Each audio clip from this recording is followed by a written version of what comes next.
Yep. Oh yeah. Yep. 20.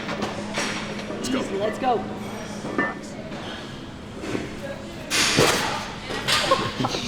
Bumstead included before he started working out and getting into bodybuilding competitively that he'd be 4-time Mr. Olympia and one of the most notorious bodybuilders of all time.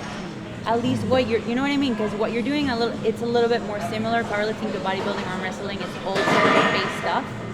Fighting is a completely different thing. Combat sports are martial arts, you know? It's a completely separate group of people. PR lifestyle is more than just hitting a PR in the squat, bench, or deadlifts. A PR could be going a week without skipping a meal. It's about being the best version of yourself, always improving.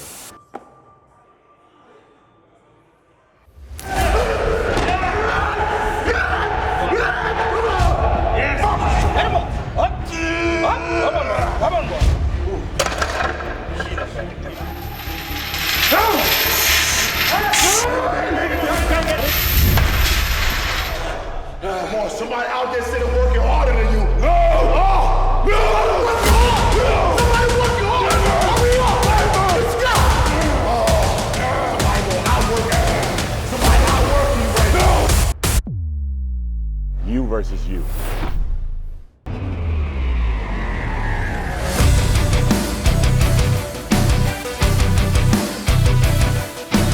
So, what's up, guys? We are here at Zoo Culture with Stefi, Cohen. Okay, we met years ago, like back in, what year was it? 2016 had to have been 2015 or 2016. Yeah, so we go way back. But Stefi, good to see you again, okay? We have lots of catching up to do, which we're gonna do over the workout, and we have a podcast that'll be on her channel. But for this workout, we're gonna tackle some bench press, flat bench, okay? So for those who don't know what Stefi's capable of, just click the link down below. It's a link to her channel and all of her feats. She's made quite a transition from being a multiple world all-time record holder. Much like myself, I've transitioned from being a powerlifter to doing several other disciplines. Okay, currently bodybuilding, and I haven't been doing much flat bench, which I don't think you have either. No. Just taking a wild guess. Yeah. But we have it in us. We're doing it for so long, like riding a bike. We're never gonna forget how to bench or be bad benchers. We won't be at our peak right now, but we're gonna have a good time, catch up, and have some fun. Let's do it. All right, awesome. What was your best bench? Best bench in the gym was 675 and meet 645. Damn, How about you? that's crazy. I did 242 for 3. That was my best, and I think I did 242 at a comp too. That's At the what best I body ever weight? did. 118, 120. Not bad. You're an ant. You know what? I was never like motivated to get my bench up. I don't know why. It was never a thing that I enjoyed or that I was like looking forward to, wanting to push.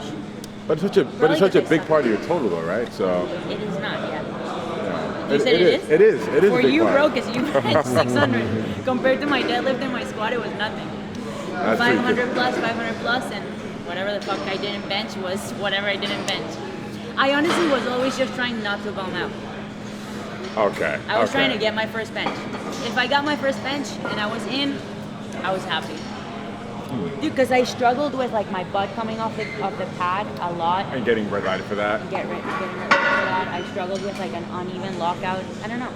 My theory is that I think guys start benching a lot sooner than girls. Like when you guys are like 8, 9, 10, 11, like the first time you come to the gym, you guys are already benching, doing upper body stuff. Whereas like we're probably doing lower body stuff. So we have essentially a decade of catching up to do for upper body development and strength.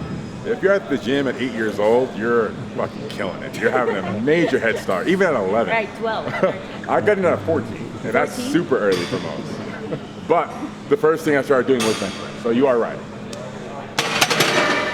So about that cue, and you probably figured it out with all your years of experience, for the butt coming off the bench when you bench, for me to fix that, I had the same issue. I had to think of the cue a bit differently. So I was taught initially when I first started benching to just drive my heels into the floor. So when you do that, this happens, right? That's what my brain thinks to do. But when I think about sliding my body forward, almost like a quad extension, right? And transferring that power to the bar, that butt will never lift off. So you're thinking about doing this while keeping your feet grounded into the floor.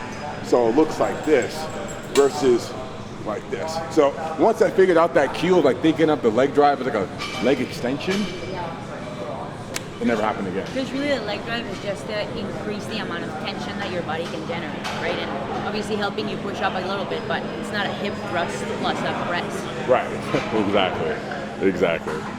But it looks like you haven't skipped a day because your technique is flawless still, like riding a Just watch bike. me do the barbell. Okay, still light. But I'm distracted by that hand. Those legs look crazy. Still? Oh yeah, those legs look crazy. Wow. It's pretty crazy that I've been able to keep it, no? Dude, Yeah. I'm running like, I don't know, like 20 miles a week, plus all the boxing. And I'm still squatting over 400, deadlifting over 400. Oh, you still? Yeah, That's super impressive. isn't that crazy? That's super impressive. Wow. I'll throw on 3. 35? Yeah. So, okay, what's the bodybuilding category that you're competing in right now? So I'm doing the same category as Bumstead, Ramon, which is classic bodybuilding. And I'm having that approach because doing open bodybuilding at my height, I'd have to be a mass monster and take drugs that probably end up killing me, and I don't want to go to that extreme anymore. Whereas dropping weight, because for me to be where I'm at right now and drop to what the cutoff is for classic, which on my height for the amateurs is 230 and 240 for the pros, it's not a drastic fluctuation in my body weight. And I can comfortably hold where I'm at right now, 255, no problem. Just have to work on my symmetry and conditioning. Of course, posing, everything that comes to bodybuilding. So from an aesthetic standpoint, what are the judges looking for in classic? That X frame, small waist, like a fit in like a Cheerio, like a super small waist. Conditioning, of course, but they do pay attention to your legs. Legs are super important in classic, but mostly it's that small waist, really wide back, that X frame. How do you get your waist to get smaller? Well, for me, I've been losing like an inch on my waist every couple of weeks just from not doing heavy squats and deadlifts. Really? So yeah, my That's waist crazy. is. I feel like my waist has gotten smaller. Oh yeah. Oh, 100%. Yeah. Considering your height as well, like the shorter you are, the more stocky you are, a bit wider, but yeah, I remember you being a lot thicker here. Yeah. And for me, like it's definitely come down a lot here, like on the obliques, and also been practicing my vacuum every day. And maybe it's from the combination of the vacuum and just not doing heavy squats and deadlifts, but my waist is literally losing like an inch every other week. What about waist trainers? I haven't used that yet. I mean, maybe when I'm close to the show, I'll get into a corset and I'll make it really tight. I mean, whatever it takes.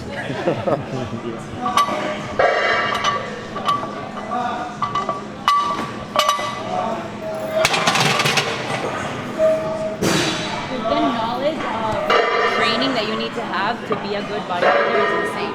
Like you need to really have it down. Like explain to them why is it that you're avoiding a flat bench? Like what is it about the aesthetics that they're looking for?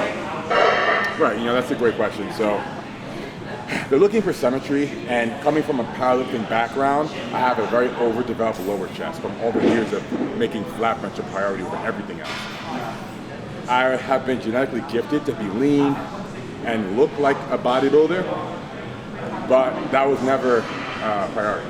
So even though I had an overdeveloped lower chest, I didn't care much to bring attention to my upper chest and fill it out, make it symmetrical. It was just I do incline bench because I had goals in mind. I wanted to do what my idol at the time, which was Stan Efferding, he did well over 500 in the incline bench for reps. So I wanted to do the same thing.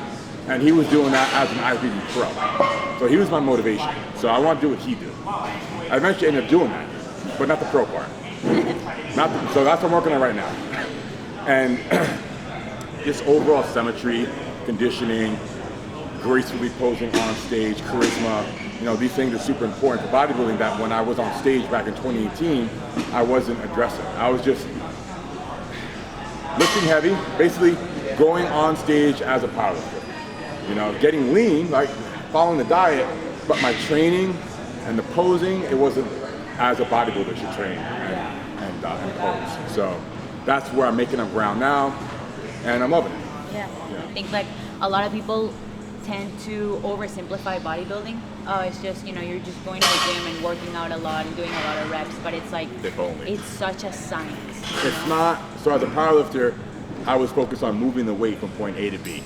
It's just as explosively and efficiently as possible, reducing the range of motion as much as I could to lift the most weight. But as a bodybuilder, you're trying to have as much time under tension, not as possible, but it's significantly more than that of a powerlifter, and feel the contraction from start to finish of the rep. I mean, even how I bench has changed dramatically from being really, in tight, elbows close to the body, to now out here when I do incline bench so that I can really contract my upper chest. And that's what's making my physique change, is changing how I'm training, how I'm performing my reps. The execution of each movement. Exactly. Yep. Yep. Yep. Oh yeah, this is flawless. My back. Nope.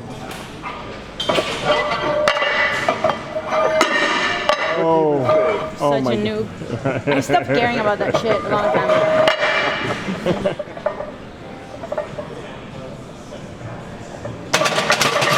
Has it been difficult for your ego to lose strength?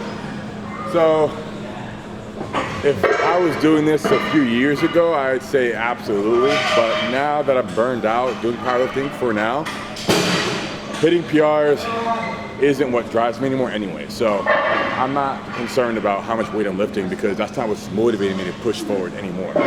Now I'm motivated. Do you feel like you lost a bit of your identity? In the beginning? Oh, for sure. Because being known as the PR guy for a long time, that's what got me in the spot in the first place. But I've had so many transitions to bodybuilding, arm wrestling, strongman, that I've become more than a powerlifter. Right? So I created a different identity to what I was when I tried to do bodybuilding 5 years ago, when I was just a powerlifter. So Your ability to pivot is fucking remarkable.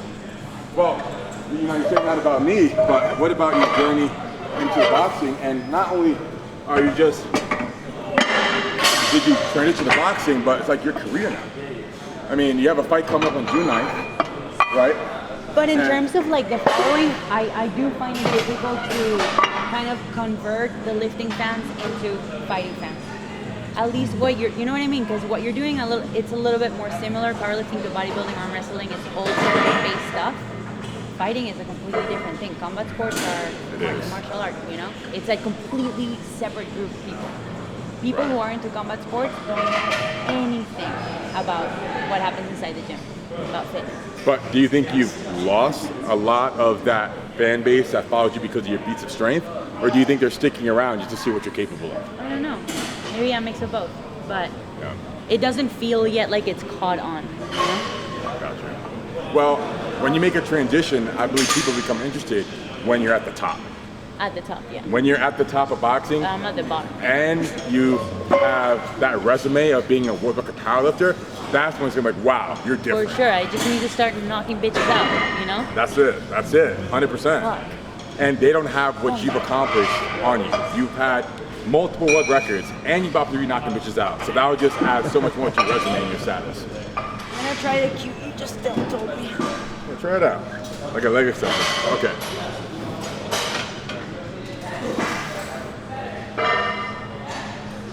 Yep. Oh yeah. Explosive. Oh yeah. Oh yeah. Yep. Beautiful. It's not bad. Yeah, I think it's like, it should cook straight away. Yeah. It should cook straight away. You drill your feet in as you would normally, and just think of it as like a leg extension. So, and I also you're like the flat position of the feet. I Yeah. usually bench with my toes up. yeah. When I go on the balls of my feet, even with that same cue, it's a bit harder to keep the ass on the bench. With the flat feet though, it'll never come off with that cue.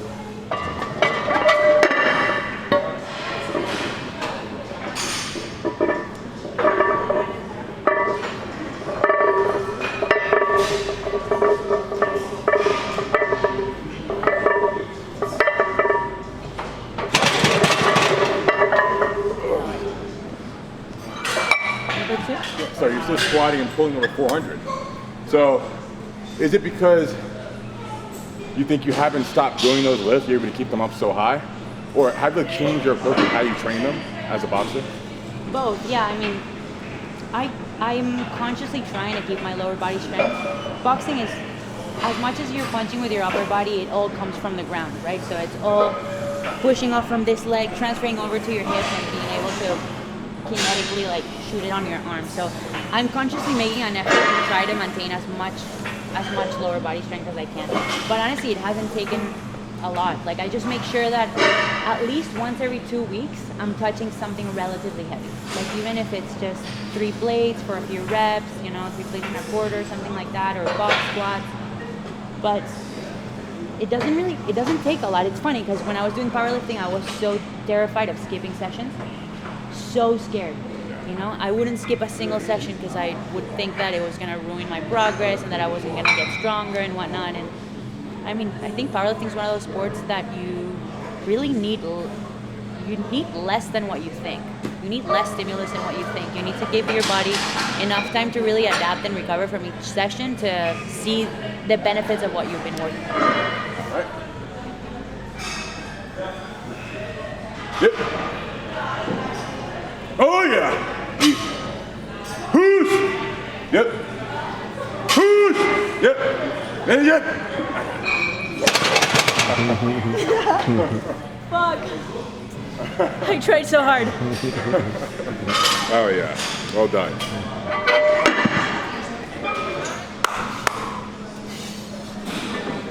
Yep. Let's go. Easy, let's go. Nice. Yep. Come on. Yep. Come on. Let's go. Nice. One more, come on. Give me one more. Yeah. Oh. There we go. Yep. That's bodybuilder Larry Lewis. Yeah. That's so, control. That tempo. That's a new Larry Keep for you. that. Keep that tempo though, right? Yeah, that was good. Jesus Christ. It took every bit of willpower me not to get. I know, dude. I know. I always thought, and this is totally uneducated, just bro science, that getting into combat sports, more muscle mass is a hindrance because of stamina. And do you think that has anything to do with your performance? Have you? I mean, you're holding a lot of muscle mass right now. I mean, you're stage ready. You're nearly stage ready right now. But I find that your competition might have a very different body composition than you do. Yes.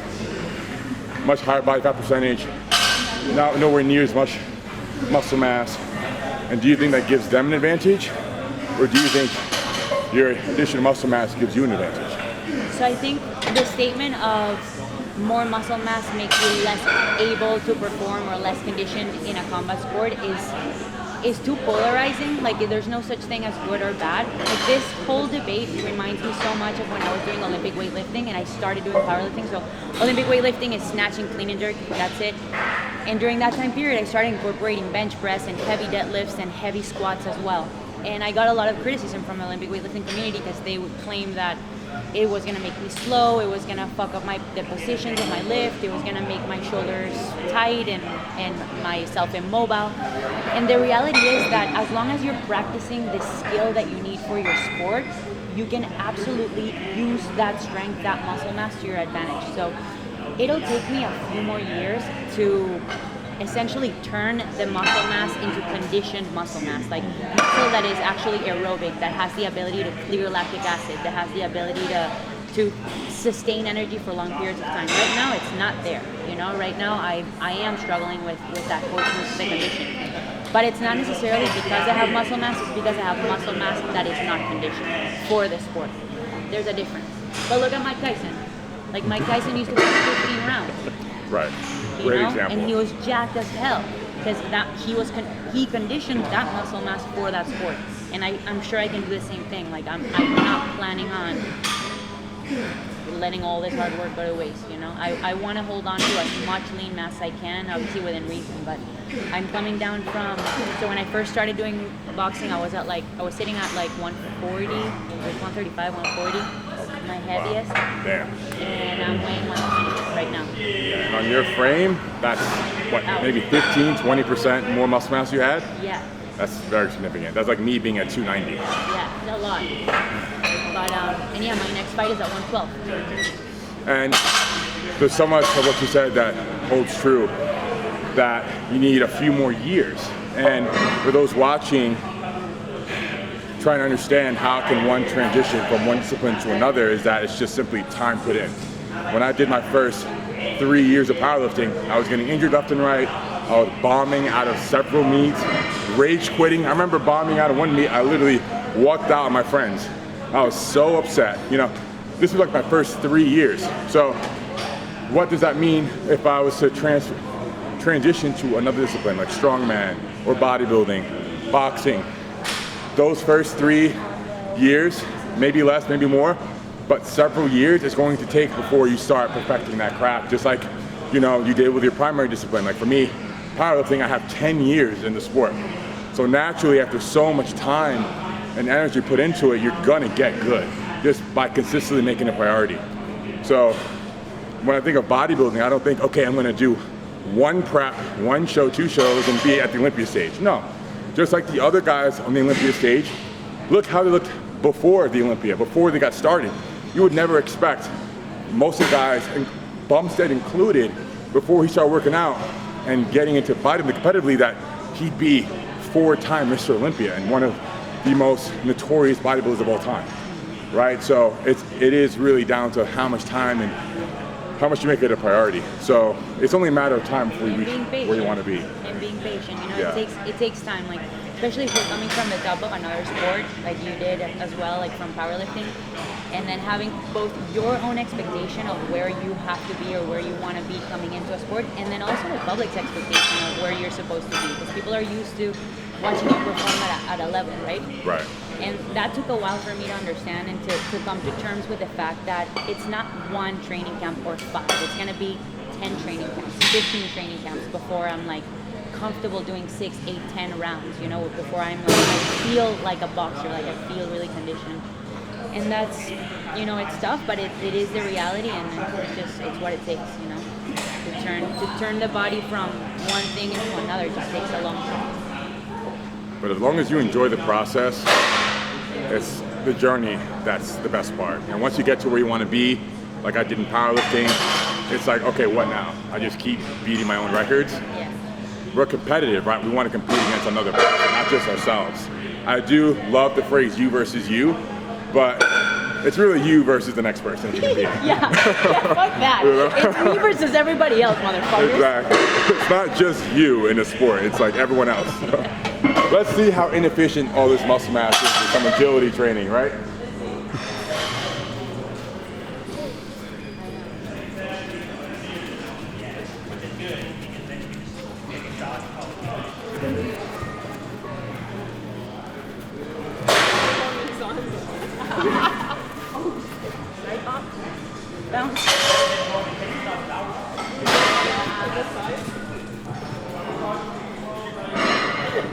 Not a sidebar.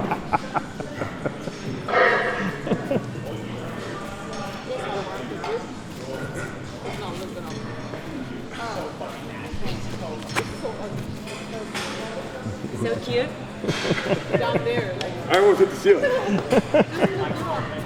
Okay, now let's see how your coordination is, okay? Sure. Okay. So for this, you're gonna go up, so kind of look. It's a double step. 1, 2, 1, 2, 1, 2, 1, 2. Film him, not me. Yeah, this is fun. Oh, Larry. We'll be here a while. I'm too far behind. Other side.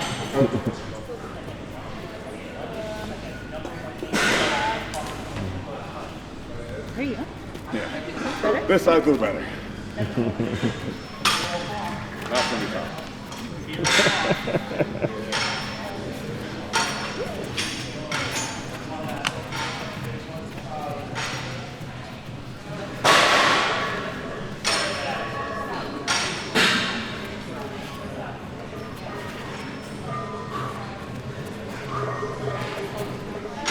go from here to that red line. Focus on getting off the ground as fast as you can. Bring your toes up when you do it. Yeah. Again.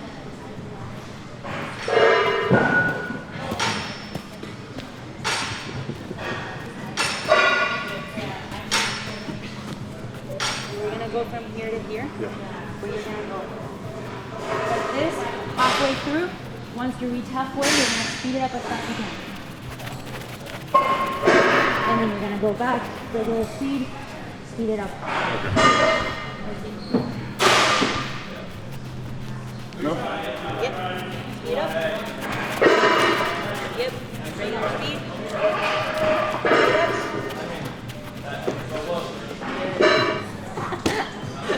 Yes. That was incredible.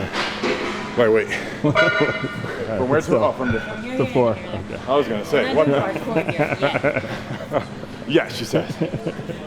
So this is all about reaction time. So how little time can you spend on the ground and then explode up? Okay. Right? So you're gonna go here, hands up, and you're gonna use it to then help you up. First with the right foot.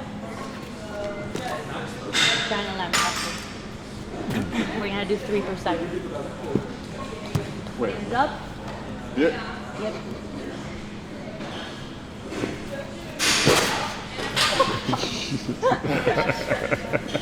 Bodybuilding's over. Throw my hamstring. Yeah, oh, no, don't say that.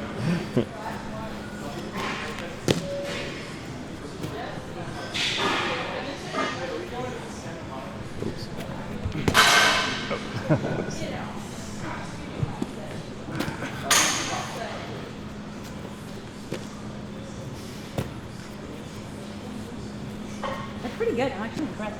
I mean, relative to our heights, it's not very impressive for me, but for you it is. It's like, No, but it's the skill. Like that's really good.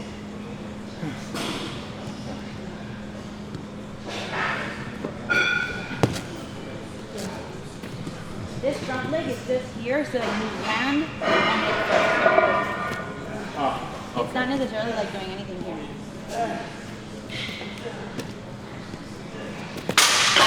When you come down, you should purposefully think about dragging yourself down. dragging yourself. Yeah, like you're pulling yourself down. Okay. Yep. Pull yourself down. Pull yourself down. Yep. Stand back up. Yep. Yep. Smoother. Got some hops. I can dunk. Yeah, that was good.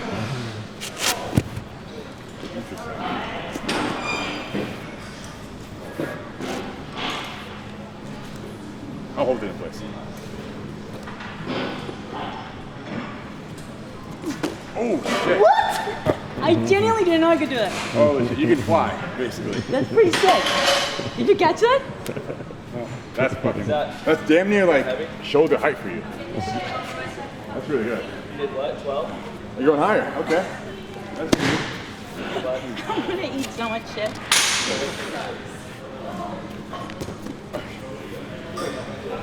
If you commit, I think you got it. If you commit.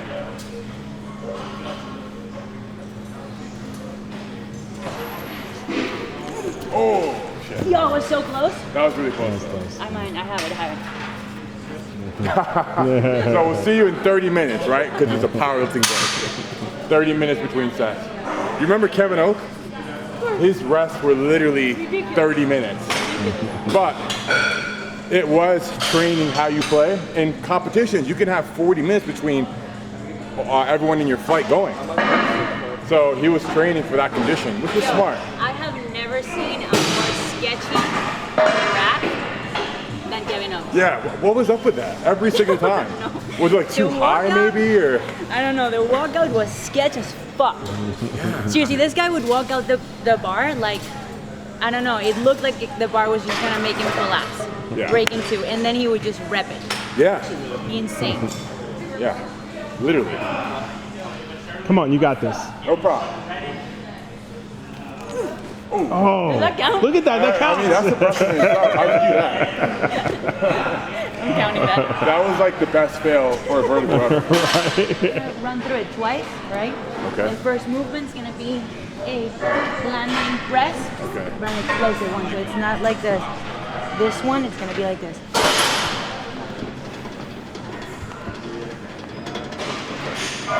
So we're gonna do 5 per arm. So it's like this. Other arm. Other arm. Here. No, other arm. So Oh. if it's Oh, okay. yeah, there you Right go. foot forward, left Opposite. arm. Yep. So it's pressive, but explosive. Yep.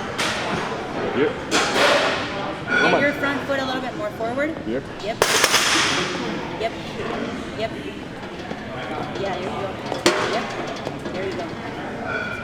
Yeah.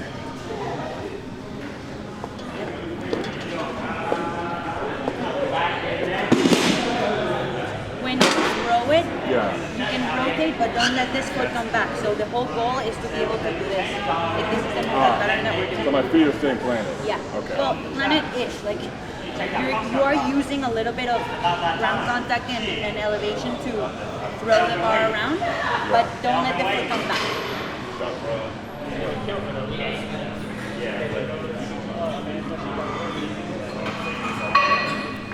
So try to get as much higher level. Let me try it without the band. I got the pressing power. Yeah, get that you can do it, but the whole thing is to be assisted anyway. You want to be assisted? Yeah. Okay. I don't know if this is enough assistance. How'd you get in there? Put it all around your waist. Diving?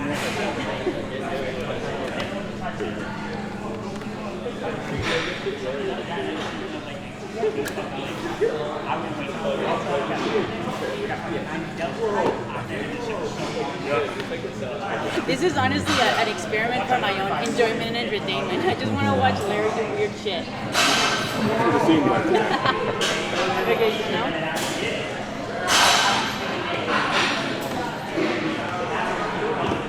Five high jumps.